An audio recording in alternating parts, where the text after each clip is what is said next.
En collaboration avec le Festival Antigel, le service culturel de la ville de Lancy a mis en place l'exposition collective Rivers.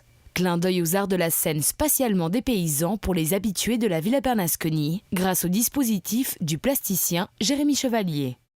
Il est arrivé un jour avec les plans de la villa, des 3 étages de la villa, et il a tiré une diagonale sur ces plans en disant voilà, ce que je pense, c'est qu'il faudrait séparer la villa en 2 par une paroi. Et puis, puisqu'on est dans une thématique, dans une pensée autour de la scène et l'envers de la scène, d'un côté, on mettrait les artistes qui jouent de la scène, du mouvement, et de l'autre côté, les plasticiens qui suggère l'arrière-scène.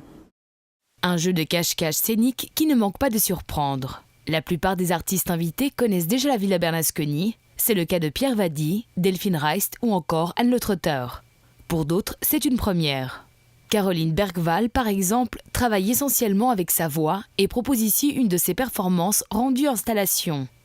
Joss Bailly et ses variations autour du portrait de l'icône de garage rock Sky Saxon, Delphine Despres et Laurent Peter, ou encore Natacha Le Sueur. Il y a une pièce de Natacha Le Sueur, qui est une artiste française qui enseigne à l'ECAL, que j'avais vue, qui s'appelle Carmen Miranda et qui représentait exactement cette idée de représentation, spectacle, parce que Carmen Miranda est une danseuse des années 50, c'est de la bombe brésilienne, et puis en fait qu'elle représente dans toute la construction de son artifice.